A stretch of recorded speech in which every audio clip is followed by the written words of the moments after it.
آج بڑی خوشی ہو رہی ہے الحمدللہ، یہ نکاح میرے سامنے ہے لکھا ہوا، اس میں کوئی غیر شرعی شرط نہیں ہے الحمدللہ، بالکل سنت کے مطابق یہ نکاح لکھا ہوا ہے اور انتہائی سستا ہے۔ ہمارے یہاں ایسا نہیں ہوتا ہے، ہمارے یہاں سونا ہوتا ہے، زمین ہوتی ہے، جائیداد ہوتی ہے، جا مکان ہوتا ہے۔ اب یہاں یہ لڑکی کا نکاح ہوا ہے اور حق مہر صرف 10,000 ہے۔ آپ دیکھ لیں کہ آج مہنگائی کا کیا عالم ہے، اور اس مہنگائی میں اتنا سستا۔ آپ صلی اللہ علیہ وسلم نے فرمایا تھا کہ نکاح کو سستا کرو، نکاح آسان کرو۔ جب نکاح آسان ہوگا تو پھر نکاح زیادہ سے زیادہ ہوں گے۔ جب نکاح مہنگا ہو جائے گا اور زنا سستا ہو جائے گا۔ آج ہمارے معاشرے میں کیا ہے کہ نکاح مہنگا ہے، کیا 20 لاکھ روپیہ ہو تو بیٹے کی شادی ہو، 10 لاکھ روپیہ ہو تو بیٹی کی شادی ہو، ورنہ شادی نہیں ہو سکتی۔ اب وہ 10 لاکھ اکٹھے کرتے کرتے 20 لاکھ اکٹھے کرتے کرتے وہ بندہ آتا تو بوڑھا ہو جاتا ہے۔ اب جوان ہے، کھاتا ہے پیتا ہے، آخر اس کے اندر انرجی ہے، مرد ہے تو عورت کی ضرورت تو ہے اسے، پھر کیا کرے گا؟ زنا کرے گا۔ کیوں؟ ہمارے معاشرے میں زنا سستا ہے، ہمارے معاشرے میں زنا عام ہے اور زنا کے کوئی پیسے نہیں۔ ہاں نکاح ہے اور نکاحوں میں لاکھوں روپیہ خرچ ہے۔ آپ صلی اللہ علیہ وسلم نے ایک صحابی سے کہا، جب ایک صحابیہ آئیں انہوں نے آ کے عرض کی، یا رسول اللہ صلی اللہ علیہ وسلم میں آپ سے نکاح کرنا چاہتی ہوں۔ آپ کو ضرورت نہیں تھی، آپ خاموش بیٹھے رہے۔ ایک غریب صحابی بیٹھا تھا، اس نے کہا یا رسول اللہ صلی اللہ علیہ وسلم اگر آپ کو ضرورت نہ ہو تو آپ میرا نکاح کر دیں۔ اب میں جاؤ کوئی انگوٹھی لے کے آؤ سونے کی۔ اس نے کہا میرے پاس انگوٹھی نہیں ہے۔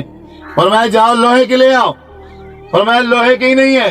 اور میں دیکھو تو صحیح، چیک کیا، تلاش کیا، پر اس کو لوہے کی انگوٹھی بھی نہ مل سکی۔ تھوڑی دیر بیٹھا، پھر جانے لگا کہ شاید میرا نکاح نہیں ہوتا۔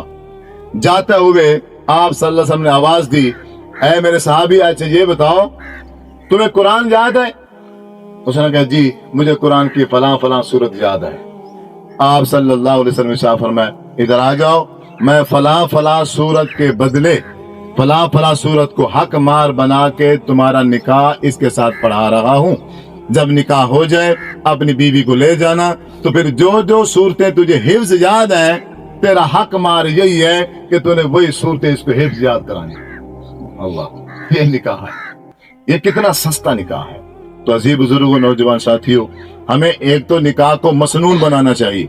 یہ جتنی بھی ہم نکاح میں شرائط لکھواتے ہیں نا، مارے گا تو اتنے لاکھ دینے پڑیں گے، دوسری شادی کرے گا تو پھر 20 لاکھ روپے ہر جانا دینا پڑے گا، فلاں ہے فلاں ہے۔ اب الحمدللہ حکومت نے بھی ختم کر دی ہے۔ اگر کوئی بندہ اس رجسٹر میں، آپ کی معلومات کے لیے بتا رہا ہوں، اگر کوئی بندہ اس رجسٹر میں کسی خامد کو پابند کرنے کی کوشش کرے گا تو اب حکومت بھی نہیں دلواتی، حکومت بھی صرف وہی چیز دلواتی ہے جو حق مار میں لکھی جائے گی، اور حق مار ہے، اور حق مار کی کوئی قید نہیں ہے۔ ہمارے بزرگ کہہ رہے تھے کہ اب چاندی مہنگی ہو گئی ہے، اب چاندی سستی ہو گئی ہے۔ حق مار آپ صلی اللہ علیہ وسلم نے قرآن مجید کی چند آیات کے بنا دی۔ حق مار حضرت ام سلمہ رضی اللہ تعالی عنہا نے کہا تھا اپنے خامد سے، اگر آپ مسلمان ہو جاؤ تو آپ کا مسلمان ہونا میرے لیے حق مار ہے، میں نکاح کر لوں گا۔ آپ صلی اللہ علیہ وسلم نے ایک صحابیہ سے کہا کہ میں تو حیران ہوں آپ پر کہ آپ نے صرف 2 جوتوں کے بدلے میں نکاح کر لیا۔ یعنی اس نے خامد سے کہا آپ مجھے صرف 2 جوتے خرید کر کے دے دو، میں آپ سے کے ساتھ نکاح کرنے کے لیے تیار ہوں۔ تو حق مار کی کوئی قید نہیں ہے۔ اگر میرے پاس 10 روپے ہیں تو 10 روپے حق مار، میرے پاس 10,000 ہے تو 10,000 حق مار۔ ہاں، جس کو اللہ تعالیٰ نے جتنی استطاعت دی ہے اسے چاہیے کہ وہ اپنی استطاعت کے مطابق اپنی بیوی کو حق مار دے۔ تو اللہ تعالیٰ سے دعا ہے اللہ رب العزت جو میں نے سنایا اور جو آپ نے سنا، ہم سب کو اللہ تعالیٰ اس پر عمل کرنے کی توفیق عطا فرمائے۔ وآخر دعوانا ان الحمدللہ رب العالمین، آمین ثم آمین۔